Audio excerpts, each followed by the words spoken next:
Nous présenterons également au Seigneur notre Dieu sur cet autel notre grand village Mossan.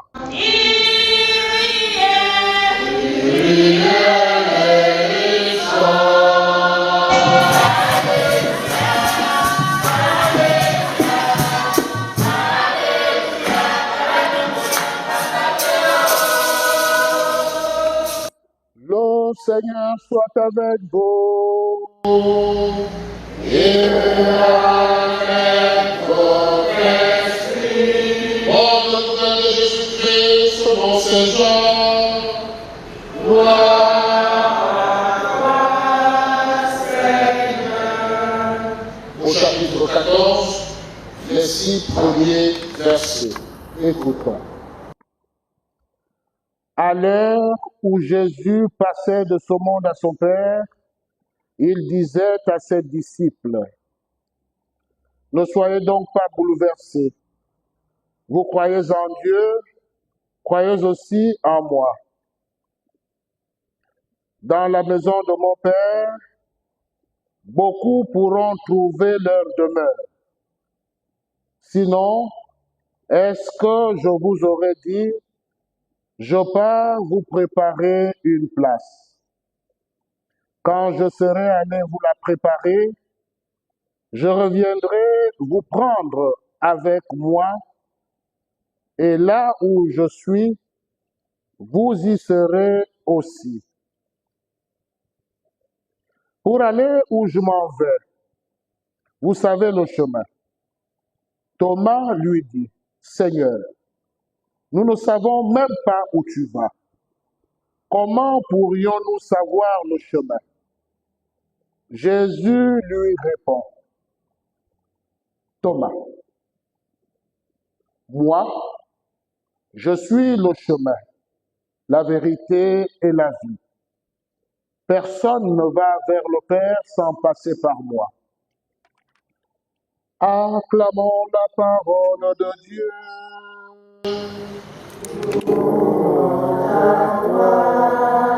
Seigneur Jésus.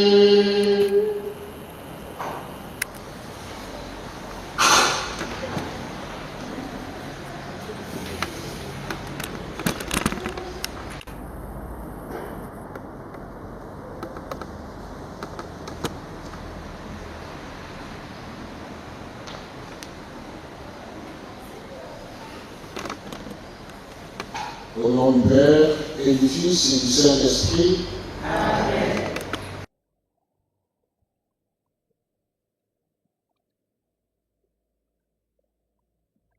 Chrétiens, mes frères et sœurs, chers fils et chères filles de notre grand village Mossan,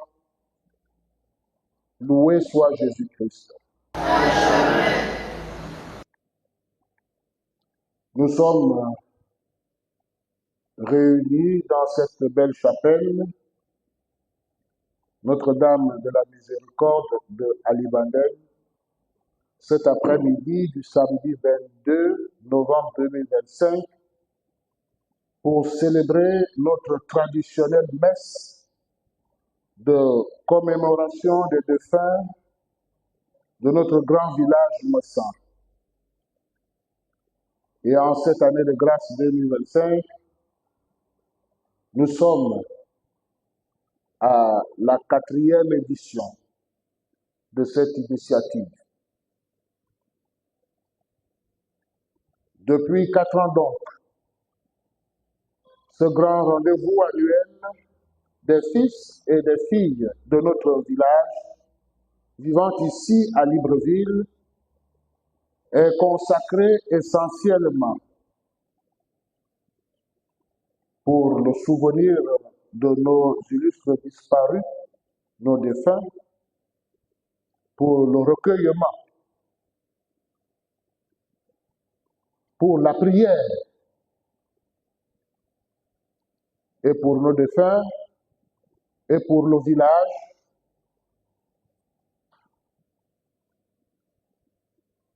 et pour chacune des familles de ce village, et pour chacune de nos situations les plus particulières.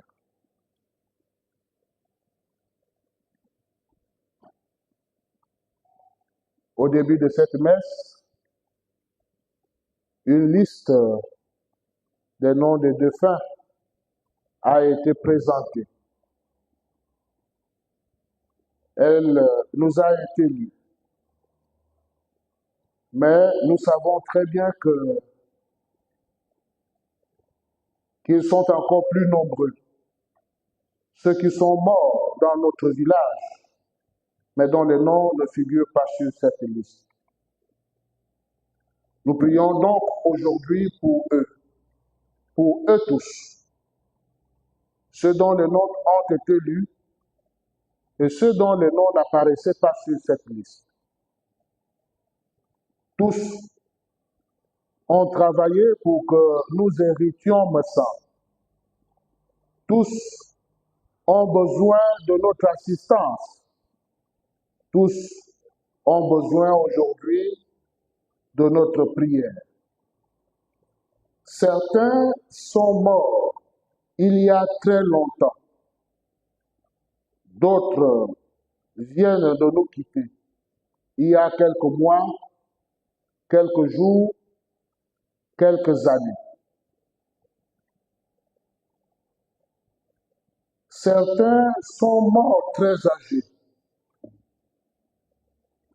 D'autres sont morts très jeunes. D'autres, parfois même à la naissance. Certains sont morts dans l'eau, ou en brousse, ou par accident. D'autres sont morts à cause des maladies courtes ou longues, après beaucoup de souffrances. Certains ont laissé des enfants. D'autres n'ont pas laissé des enfants. Certains ont été inhumés dignement. D'autres n'ont pas bénéficié d'enterrement digne. Certains ont été portés disparus en brousse. D'autres ont été sacrifiés, assassinés, voire même tués. Pour tous ces motifs, nous avons voulu organiser chaque année cette messe en faveur du repos de leurs âmes auprès de Dieu. Nous formulons donc cette prière à l'occasion de cette 4e édition. Seigneur notre Dieu, c'est pour toutes ces âmes que nous célébrons aujourd'hui le saint sacrifice de la messe dans cette église Notre-Dame de la Miséricorde d'Alibandé. Chrétiens, mes frères et sœurs, bien souvent, la réalité de la mort de nos défunts que nous célébrons par cette messe est clairement manifeste. Il est donc clair que la mort, à plusieurs reprises, a visité notre village. Elle a pris avec elle, comme on le disait tantôt, nos devanciers, nos pères, nos mères, nos frères et nos sœurs. Elle a pris avec elle des époux, des épouses, les enfants, les petits-enfants, de valeureux neveux et nièces, des véritables amis et connaissances utiles pour la prospérité et le développement de notre village. Sur le plan humain, cela a suscité de temps en temps des douleurs, de la tristesse, du doute, de l'isolement. Mais en tant que chrétiens, nous sommes appelés à vivre cette réalité qu'est la mort avec l'énergie de l'espérance de la résurrection. En effet, la mort pour l'Église catholique, la mort pour les chrétiens que nous sommes, n'est pas vue comme une disparition définitive, mais comme un passage, mieux, comme une transformation. L'évangile de Jésus-Christ, selon Saint Jean, au chapitre 14, les 6 premiers versets que nous venons d'écouter, nous rappelait ce que disait Jésus. Il disait, « Je suis le chemin, la vérité et la vie. » Ce passage constitue en réalité un passage de paix et de réconfort de Jésus face à l'angoisse de la mort, face à l'angoisse du doute ou de la peur. Il nous invite à la confiance, malgré la mort de notre chair, malgré les caprices de la maladie, malgré les situations difficiles. Cet évangile peut encore nous rappeler que face à toutes sortes de situations, nous devons choisir le Christ comme le seul vrai moyen pour accéder au Père qui est source de toute vie, ou pour faire accéder à la vie véritable ceux qui sont dans des situations difficiles. C'est le cas de nos morts, qui ne sont pas encore arrivés au ciel. Nous n'avons pas la preuve, l'élément probant.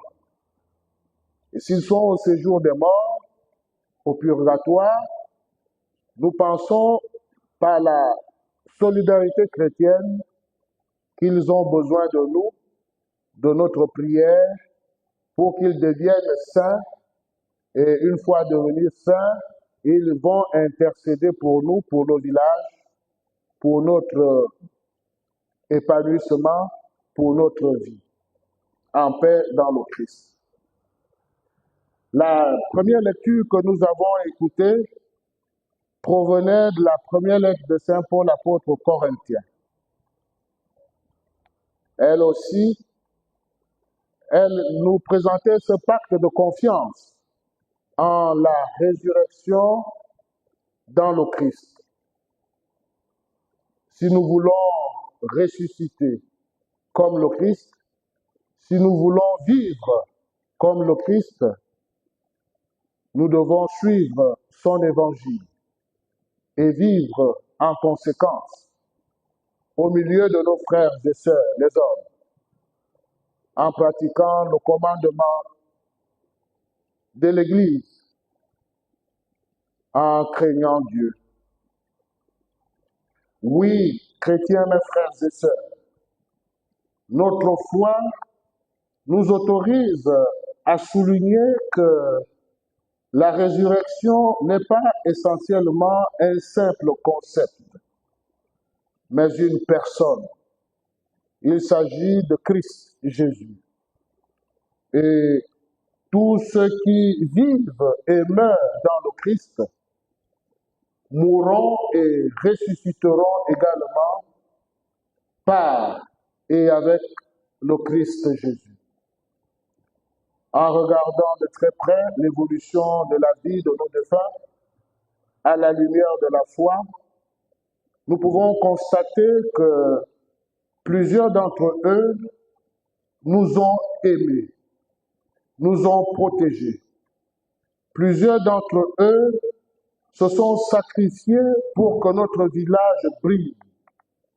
Ils se sont sacrifiés, ils ont tout donné pour que notre village, nos familles se développent et prospèrent. Bref, dans toutes les familles, nos défunts ont fait du bien.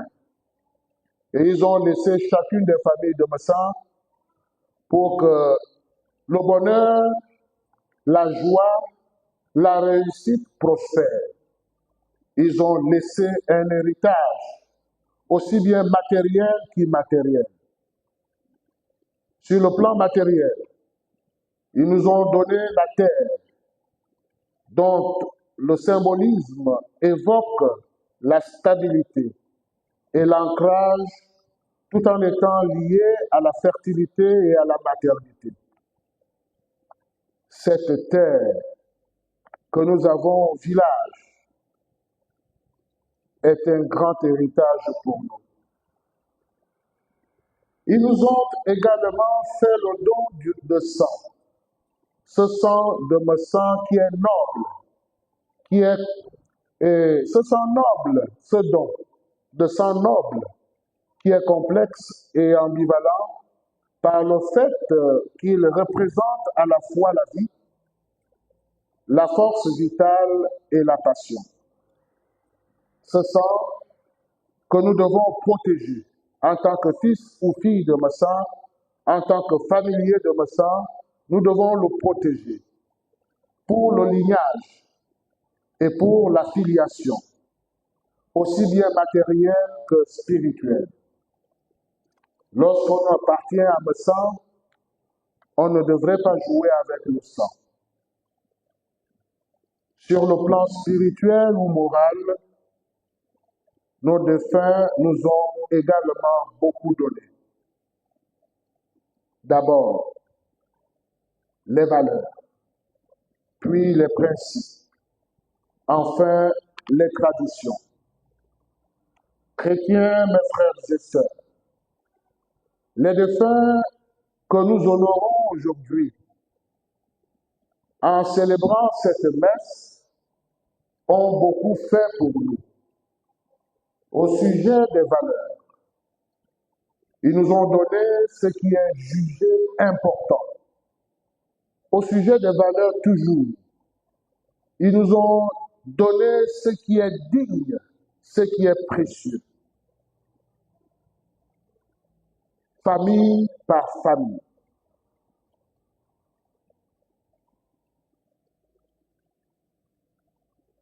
Au sujet des principes, ils nous ont donné des causes premières de la vie, en famille, en association, en communauté.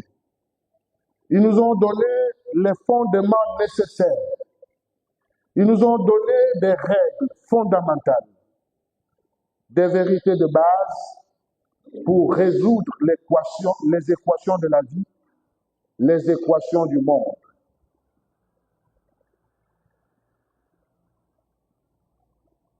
Au sujet des traditions, nos défunts nous ont laissé un ensemble de connaissances, un portefeuille de croyances, un portefeuille de coutumes et de comportements pour que la vie à Bessan, tous les jours, soit meilleure.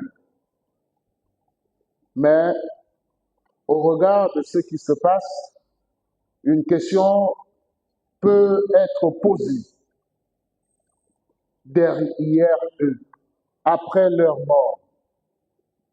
Que faisons-nous? Où en sommes-nous avec ces valeurs héritées, ces principes, ces coutumes? Est-ce que nous les valorisons? Est-ce que nous les respectons? De temps en temps, je n'arrive pas à comprendre qu'un fils ou qu'une fille de notre village arrête la voiture pour aller à Mimboul pour regarder le corps, ce qui ne va pas dans sa vie. Je n'arrive pas à le comprendre.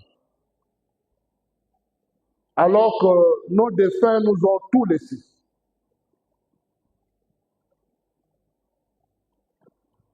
Quand les choses ne vont pas souvent bien, essayons de regarder ce que nous avons fait des principes des valeurs, des coutumes, des traditions que nous avons reçues de nos défunts.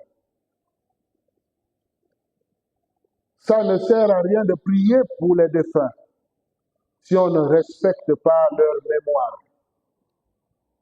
Ça ne sert à rien d'organiser les messes des défunts si on ne respecte pas leur volonté après leur mort. Chaque famille a reçu des codes, des directives, des coutumes, des traditions. Chacun par rapport à sa position familiale.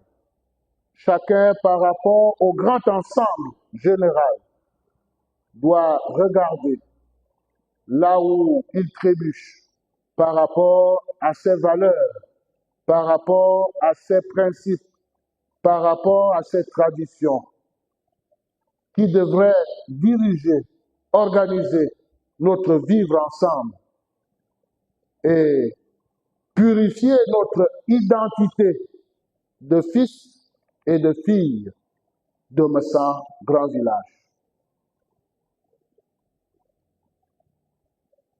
Bien-aimés de Dieu, à la suite du 1er novembre, nous avons commémoré les saints, nous avons fêté les saints, la Toussaint, et le 2 novembre, nous avons célébré, commémoré nos parents défunts. Nous organisons cette messe de façon indifférée aujourd'hui pour nos défunts, pour nos morts. Pourquoi? La raison la plus fondamentale est la suivante. Nous voulons que, en célébrant aujourd'hui le 22 novembre 2025, en faveur du repos des âmes de nos défunts, nous voudrons que le 1er novembre 2026, que les noms que nous avons lus là soient inscrits sur le registre des saints de Dieu, pour que nos défunts partent du purgatoire pour le ciel. Vous le savez, notre mère, l'Église catholique, a été définie en 1995 par le pape Jean-Paul II, qui est devenu saint, comme étant l'Église, comme étant la grande famille des enfants de Dieu. Et la théologie de l'Église rappelle que la nature de cette grande famille est d'ordre théandrique, c'est-à-dire qu'elle a 3 dimensions. La dimension de l'Église militante, nous qui marchons, nous qui sommes encore en vie, nous militons.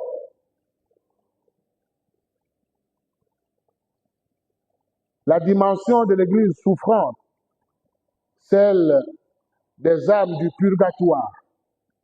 Ils ont milité comme nous, ils sont morts, ils ne sont pas encore au ciel, ils ne sont plus non plus avec nous, mais ils sont au purgatoire. Ils ne sont pas allés en enfer, parce qu'il n'y a pas d'église en enfer. La grande famille des enfants de Dieu. Dieu n'a pas d'enfants en enfer. Ceux qui sont en enfer sont les fils du diable. Dieu a les enfants sur la terre. Dieu a les enfants au purgatoire. Dieu a les enfants au ciel. Si tu es en enfer, tu n'es pas l'enfant de Dieu. Tu es le fils de Lucifer, la paix du Christ. Donc, aujourd'hui, notre prière, cette messe que nous célébrons, voudrait demander à Dieu d'alléger la peine de ceux qui ont vécu à Messan, qui étaient nos parents, qui sont morts, ils ne sont pas encore au ciel, d'alléger leur peine du purgatoire pour qu'ils deviennent des saints et qu'ils aient accès à un visa pour aller au ciel. Au ciel, le travail des saints, des anges et des archanges, c'est la prière, l'intercession. Puisqu'ils connaissent notre réalité, ils connaissent nos rivières, nos forêts, notre village. S'ils arrivent rapidement au ciel, ils vont forcément intercéder pour nous, pour chacune de nos familles, puisqu'ils maîtrisent les problèmes de ces familles-là, parce qu'ils ont vécu au village. La paix du Christ, c'est l'objet de cette messe. Bien évidemment, nous ne sommes pas encore morts. En priant pour les défunts, nous prions également pour nous-mêmes, parce que nous sommes à Libreville, cette grande ville. Nous sommes encore en vie. Quelqu'un disait dans un livre que la vie est un combat. Nous sommes donc engagés dans ce combat tous les jours. Et nous ne pouvons pas combattre sans la présence divine, sans l'assistance divine, sans la bénédiction de Dieu. C'est pourquoi, à l'occasion de cette messe également, nous devons prier pour nous-mêmes. Plusieurs d'entre nous n'ont pas encore trouvé le travail, alors que l'âge augmente. Plusieurs d'entre nous ont des soucis de santé, ou encore ont des cas de personnes qui sont malades dans leur maison, dans leur famille. Plusieurs d'entre nous ont des responsabilités ici à Libreville et au village et au niveau de leur environnement professionnel. Nous avons donc besoin de Dieu. C'est Dieu qui est, comme le Christ nous le rappelait dans l'évangile que nous avons écouté, qui est le chemin, la vérité et la vie. Si nous voulons voir ce chemin qui nous conduira à la félicité, à la joie, à la guérison, au bonheur de nos enfants, au bonheur de nos petits-enfants, nous devons rechercher Christ en vérité. Mais Christ n'aime pas le désordre. Christ n'aime pas le mensonge. Il a été noté depuis quelques années que plusieurs de nos frères et de nos sœurs dans notre village Messa ont abandonné les valeurs que nos parents décédés nous ont laissées. Ils ont préféré choisir, ils ont préféré le mensonge et la paresse.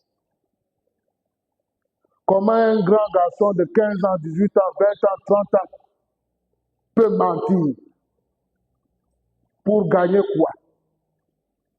Tu te moques de qui?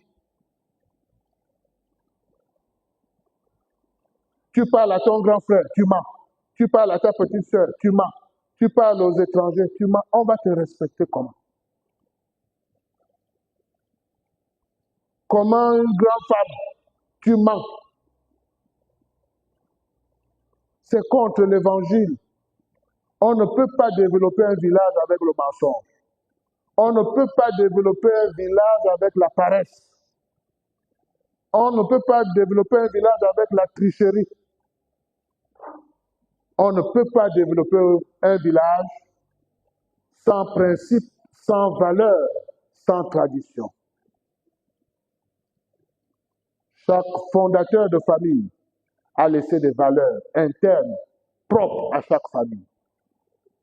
Apprenons à les découvrir et à les respecter désormais pour rendre efficientes toutes les initiatives que nous allons prendre ou entreprendre au niveau de notre grand village Massa. Notre village a une histoire. Et cette histoire est reluisante. Cette histoire est riche. Notre village a accueilli l'Évangile avant plusieurs autres villages d'habitants. Et c'est cet Évangile qui est la parole de Dieu. Lorsqu'on regarde les derniers villages qui ont reçu l'Évangile habitable par rapport au nôtre, nous sommes en arrière. Notre village a eu la paroisse Sacré-Cœur de Vitam, qui a donné le baptême dans tous les autres villages.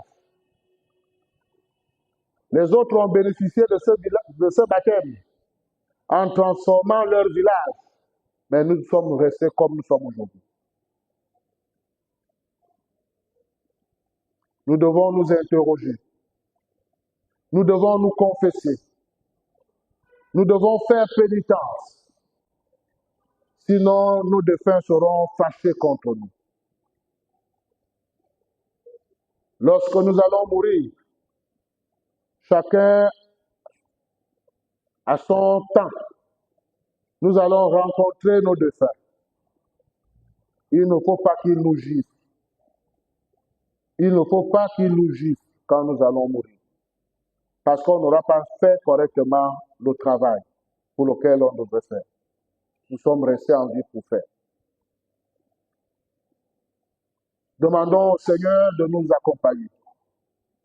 Demandons au Seigneur de bénir notre village. Demandons au Seigneur la grâce de la conversion. S'il n'y a pas de conversion, il n'y a pas de changement. Nous avons étudié la conversion en mathématiques. En philosophie, c'est changé avec la version, la direction, le sens. Il n'y a pas de conversion si le sens n'est pas touché, si la direction n'est pas touchée. Nous devons donc amener ces catégories mathématiques dans notre propre vie humaine et dans notre propre vie spirituelle pour booster les a priori, pour que notre village change et se développe comme les autres villages habitables. Que la Sainte Vierge Marie intercède pour nous. Que les anges intercèdent pour nous. Que nos défunts, nos ancêtres, nous viennent en aide. Au nom du Père et du Fils et du Saint-Esprit. Amen.